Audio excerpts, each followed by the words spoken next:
नाज़रीन हिन वक़्तु असां DI जी लाइसेंस ब्रांच इरफान अली बलूच साहब सां गॾु आहियूं।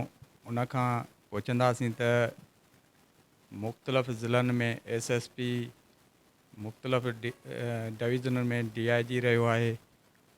उन खां पोइ हाणे लाइसेंस ब्रांच जो सिंध जो सरबराह आहे। त इरफान बलूच साहब खां इहो पुछंदासीं त अवां जेको आहे मुख़्तलिफ़ केसनि में बि इन्वेस्टिगेशन जो सरबराह बि रहिया आहियो, त उते ऐं हिते जे मामलनि खे अवां कीअं था ॾिसो ऐं छा फ़र्क़ु आहे, त उन जो छा चवणु आहे उन जे हवाले सां। लाइसेंस ब्रांच जेका सिंध आहे पूरी, हिन में असां सिंध खे कवर था कयूं ऐं मुंहिंजे ख़्याल में सभ खां इम्पॉर्टेंट जेको यूनिट आहे सिंध पुलिस जो उहो लाइसेंस ब्रांच आहे। उन रीज़न इहो आहे त इहो सम्झो त पुलिस जो फेस आहे हिकिड़ो, ऐं इन में जेके पढ़ियल लिखियल माण्हू आहिनि उहे हिते डेली बेसिस ते अचनि था पंहिंजे लाइसेंसिस जे हवाले सां।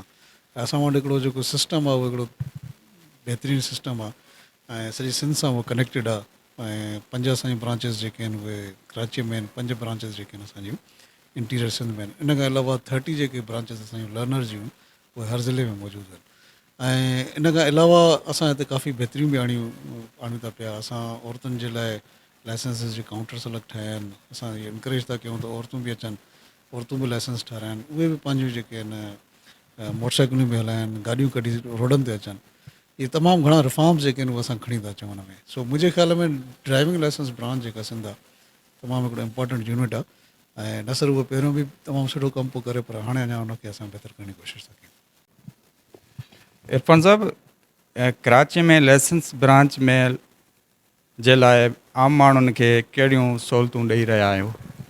ॾिसो, सहूलियतूं त असां 3 प्रोसेस हूंदा आहिनि असां वटि। हिकिड़ो त सभ खां पहिरियों त लर्नर्स लाइसेंस हूंदो आहे, उन खां पोइ परमनेंट लाइसेंस हूंदो आहे। लर्नर्स जे 40 डेज़ खां पोइ तव्हां परमनेंट ठाराए सघो था।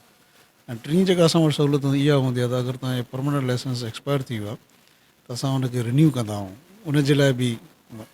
सो असां जेके 2 फैसिलिटीज़ आहिनि, रिन्यूअल ऐं जेके आहिनि लर्नर जेके लाइसेंस आहिनि, उन लाइ असां हिन वक़्तु मुख़्तलिफ़ टीमूं जेके आहिनि यूनिवर्सिटीज़ में मोकिलियूं था पिया, मेडिकल इंस्टीट्यूशन्स में मोकिलियूं था पिया, ऐं वॾनि वॾनि इदारनि में असां मोकिलियूं था पिया, जीअं असां इहे 2 फैसिलिटियुनि जे अंदरि डोर स्टेप्स असां ॾेई सघूं।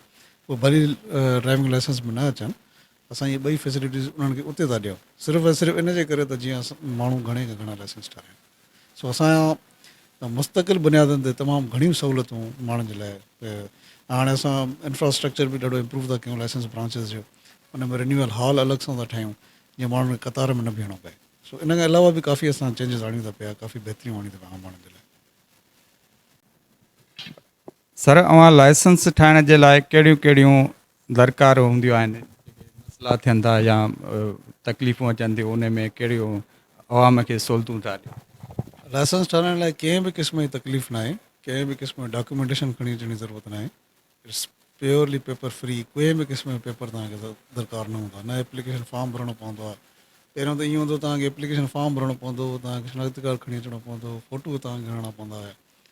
कंहिं बि क़िस्म जी का शइ तव्हांखे खणी अचण जी ज़रूरत न आहे। लाइसेंस ब्रांच जेका आहे नादरा सां कनेक्टेड आहे। तव्हां जीअं ईंदो तव्हां पंहिंजी स्लिप वठंदो ऐं असांजे कंप्यूटर एक्सपर्ट्स जेके आहिनि उहे तव्हांजो डेटा कढी वठंदा नादरा सां, ऐं पोइ तव्हांजो प्रोसेस शुरू थी वेंदो।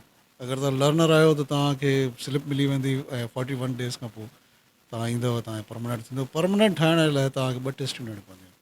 हुन में हिकिड़ी एकेडमिक टेस्ट हूंदी आहे जेका तमामु ईज़ी आहे, ऐं हिकिड़ी जेका फिज़िकल टेस्ट आहे जंहिंमें तव्हांखे गाॾी हलाइणी पवंदी आहे। छो त इहे 2 टेस्टियूं ॾाढियूं इंपॉर्टेंट हूंदियूं आहिनि, ऐं जेके जेसिताईं तव्हांखे गाॾी हलाइणी नथी अचे ऑफकोर्स तेसिताईं तव्हांखे लाइसेंस नथो मिली सघे। सो उन में बि फिर कैटेगरीज़ हूंदियूं आहिनि। मोटरसाइकिल जो अलॻि लाइसेंस आहे, कार जो अलॻि लाइसेंस आहे, ऐं पोइ जेकॾहिं तव्हां अञा वधीक एक्सपर्ट आहियो या कमर्शियली तव्हां यूज़ करणु था चाहियो त उन लाइ LTV या HTV लाइसेंसिस। सो कंहिं बि क़िस्म जी जेका तकलीफ़ आहे उहा हिते न आहे। विदिन मां सम्झां थो 1 कलाक जे अंदरि अंदरि तव्हांजो सॼो प्रोसेस थी थो वञे। सर, मुंहिंजो इहो सुवालु आहे त लाइसेंस जारी करण खां पहिरियां छा उन्हनि माण्हुनि खां गाॾी ड्राइविंग कराइण जे टेस्ट वरिती वेंदी आहे?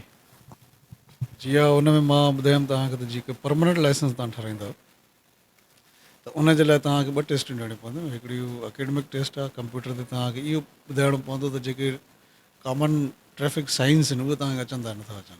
फॉर एग्ज़ाम्पल अगरि तव्हां स्कूल जे साम्हूं जेकॾहिं साइन लॻल आहे तव्हां हुनखे आइडेंटिफाई करे था सघो नथा करे सघो। उन रिटन टेस्ट खां पोइ यानी अकेडमिक जेके कंप्यूटर थिए थी अकेडमिक टेस्ट असां हुनखे चवंदा आहियूं, उन खां पोइ तव्हां प्रैक्टिकल ड्राइविंग टेस्ट ॾींदा प्रॉपर, उहा ज़रूरी आहे। छो त तव्हां मोटरसाइकिल असां हलाए ॾिसंदव, तव्हांजी असांजा टेस्टिंग ऑफिसर आहिनि, उहे तव्हांखे ॾिसंदा तव्हांखे कार हलाइणु अचे थी या नथी हलाइणु अचे। सो पूरो हिकिड़ो टेस्ट आहे जेको तव्हांखे ॾियणो पवंदो। सो इन लाइ ज़रूरी आहे परमानेंट लाइसेंस जॾहिं बि तव्हां ठाराईंदो तव्हांखे ॿई टेस्टियूं ॾियणियूं पवंदियूं। सर लाइसेंस जारी करण लाइ जेको आहे स्क्रूटनीअ जो अमल तव्हां वटि थींदो आहे? जी हा, स्क्रूटनी असां मां तव्हांखे जीअं ॿुधायुमि त नादरा सां असां कनेक्टेड आहियूं। तव्हांजो सॼो रिकॉर्ड जेको आहे उहो फिल 4 जेको आहे उहो कंप्यूटर स्क्रीन ते अची वेंदो आहे ऐं तव्हांजी पूरी स्क्रूटनी थींदी आहे, तव्हांजो बायोडेटा असां वटि अची वेंदो आहे ऐं वधीक स्क्रूटनी हुन में ज़रूरत न हूंदी आहे। सिर्फ़ु ऐं सिर्फ़ु तव्हांजो शनाख्ती कार्ड बि असां पाण नादरा सां कनेक्टेड हूंदा, असां पाण उहो हासिलु कंदा। सर अव्हां वटि को अहिड़ो डिजिटल सिस्टम आहे जेकॾहिं को ग़लतीअ सां लाइसेंस जारी थी वञे त ब्लॉक करण जो सिस्टम आहे त जीअं ब्लॉक करे सघो?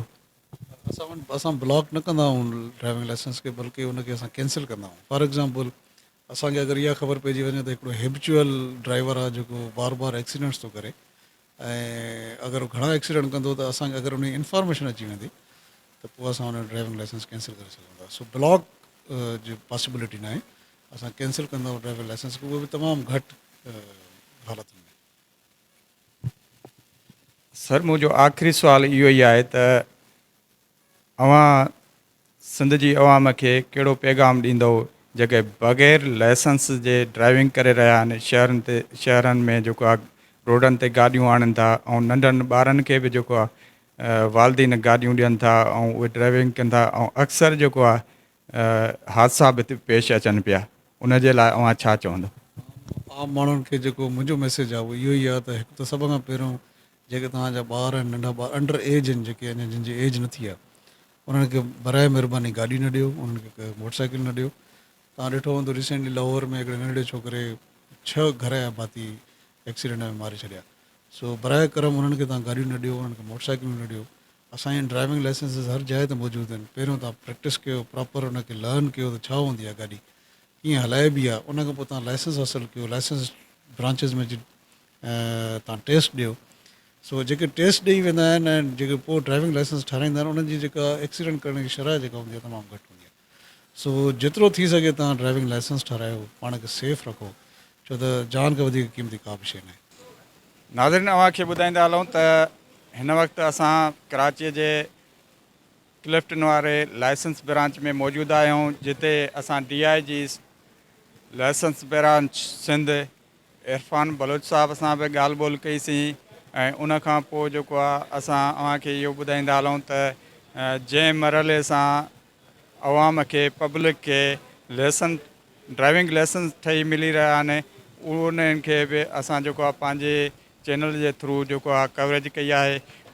इरफान बलूच साहब जो चवणु आहे त मुख़्तलिफ़ मरहलनि जे सां जेको आहे लाइसेंस ब्रांच ठाहिया था वञनि ऐं असांजे सॼे सिंध में मुख़्तलिफ़ 37 खां वधीक लाइसेंस ब्रांच जा यूनिट आहिनि ऐं उते जेको आहे पहिरियां लर्निंग लेसन ठाहियो वेंदो आहे, 40 ॾींहंनि खां पोइ जेको आहे पको लेसन ॾिनो वेंदो आहे ऐं उन खां पोइ हैवी लेसन बि पब्लिक खे ॾिना वेंदा आहिनि। ऐं उनजो मैसेज हुयो त वालदीन खे घुरिजे त पंहिंजे नंढड़नि ॿारनि खे गाॾियूं न ॾियनि ऐं बग़ैर लाइसेंस जे गाॾियूं जेके आहिनि रोड ते न आणनि, छो त हादसा थियनि था, ॿारनि जे उमिरि घटि आहे, उन सां जेको आहे उहो हादसा वधीक शहर में थियनि था, जंहिंजे करे पंहिंजे ॿारनि जो ऐं बचनि जो बि तहफ़ुज़ कनि। कैमरामैन शेख वक़ार सां गॾु राहिब ॻाहु, इबरत न्यूज़, कराची।